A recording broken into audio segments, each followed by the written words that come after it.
Hi loves, I hope everyone's having a wonderful day so far.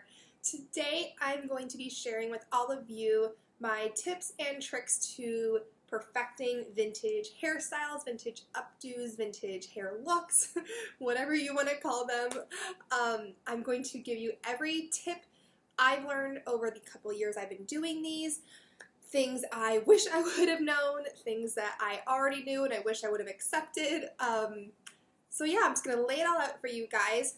The first thing I really want to stress, and I can't stress this enough, this is the banner I am probably going to wave in every video that I make, and that is everyone's hair is different, and that's okay. Everyone's hair is going to do certain hairstyles, and it's not going to do certain hairstyles, and that's fine. The important thing is to do what looks good on your hair, do what works with your hair. There's a lot of factors that go into what determines if your hair is going to do a specific style or not. Hair cut, hair type, the thickness of your hair, the weather outside even. For me, I live in Florida. My hair will not do any type of curly hair style outside in the summertime of Florida. It just won't. For whatever reason, humidity steams out any type of shape I put into my hair. It's a blessing and a curse, really.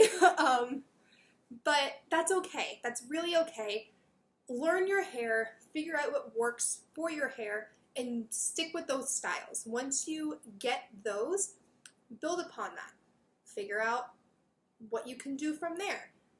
Build upon those simple styles that you know work and look beautiful in your hair. So that's number one. Other things to consider are types of bobby pins and hairpins that you're using. Experiment with different sizes, experiment with different types. Again, use what works for your hair. I use bobby pins. I use two different types of bobby pins. I use ones like these that's a curved edge, and then I use one like this with the ridges on them. I use the ridges one for securing hairstyles, and I use the ones with the curved edge for shaping my hairstyles. It really depends on your hair. Experiment with different sizes too. I have different sizes in these. I don't use them often. I do use these just regular sizes more often, but experiment with different sizes, experiment with different types, try them out, figure out what works for your hair, figure out what's going to support your hair. Another huge tip, one that's really important, do not try to do vintage hairstyles on fresh, clean hair when you're first starting out. I've been doing it for 5 or so years now. I learned how to do a first day, fresh, clean, vintage-ish hairstyle. But when you're first starting out, those are very tricky. They're a little complicated, and they can get very frustrating because your hair is smooth, it's silky, it's not going to hold anything. You actually want the oils from your scalp to use in your hair to kind of help hold it. Give it a little bit of molding ability and a little bit of hold. If you are worried though about your hair being too oily on top, if you have really oily hair, one thing you can do is get a boar bristle brush. A boar bristle brush is going to spread out those oils. It's going to naturally condition your hair. It's also going to make it easier to give your hair that hold, because you're not just going to have the oils up top, you're going to have it all throughout your hair all the way down to the ends. So I definitely recommend picking one of these up. The boar bristle brush is also great for smoothing out hairstyles, like after you tease. You always want to go through it with a boar bristle brush to smooth it out, clean it up, and make it look flawless, beautiful, and perfect, really. So I definitely recommend getting a boar bristle brush.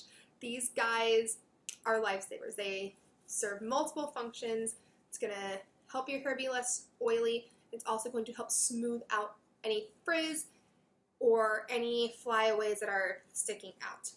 So you styled your hair, you smoothed it out with your brush, and it's time to start to spray your hair. What I recommend doing is spray your hair actually in the direction that your style is going, and then just kind of comb over it like so. So that way you're still molding it into that shape.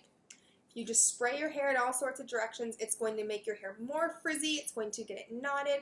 It's not going to look very clean. It's not going to look very neat. But when you spray it in that direction, and then you kind of mold it over, sometimes what I'll do is I'll take my rat tail comb and I'll actually take the edge of it and I'll just go over it. Sometimes I'll take the comb edge and just smooth out any flyaways.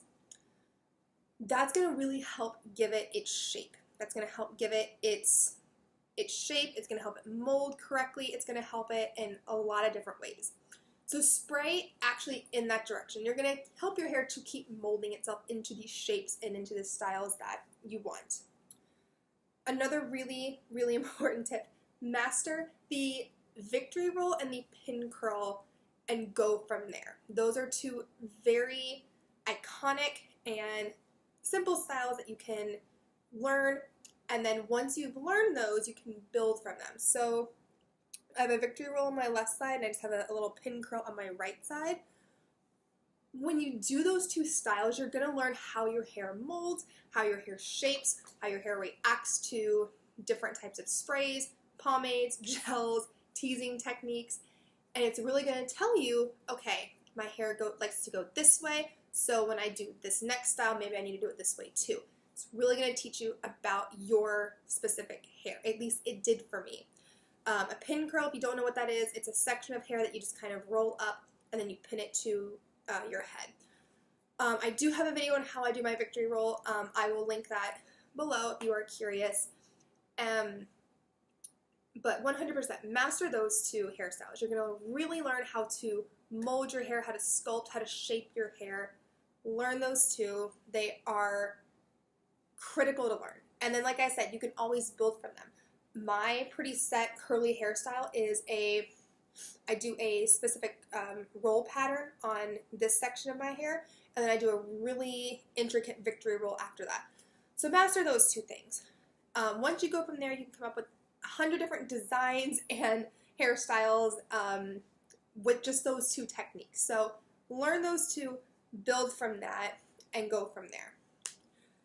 If you are doing a curly hairstyle, one thing I recommend is mold your hair with a round brush.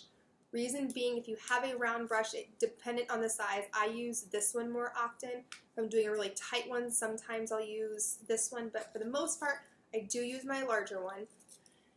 If you sculpt your hair with a round brush when it's curly, then it's going to help keep that shape, and you can actually mold it into the types of curls that you want.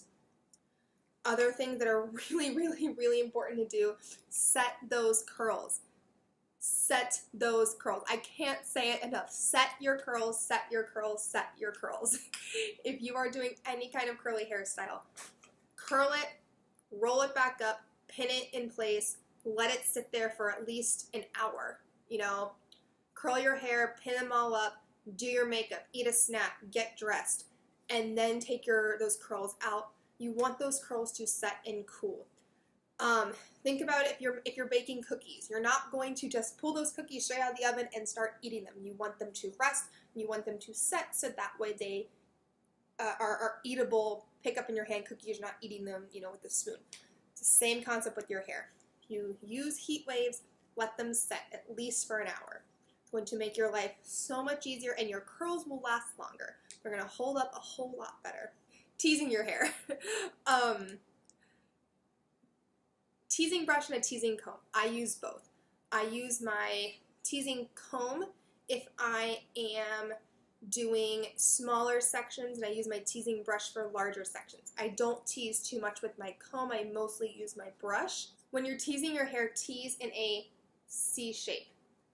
It's going to tease your hair so much more efficiently than if you just started hacking away at teasing your hair. Tease in a C shape. It's going to be so much better for your hair. It's going to tease it more efficiently, more effectively, and it's actually going to give your hair some body. So I hope you guys found this helpful. Have a wonderful rest of your day, and I will see all of you later. Bye!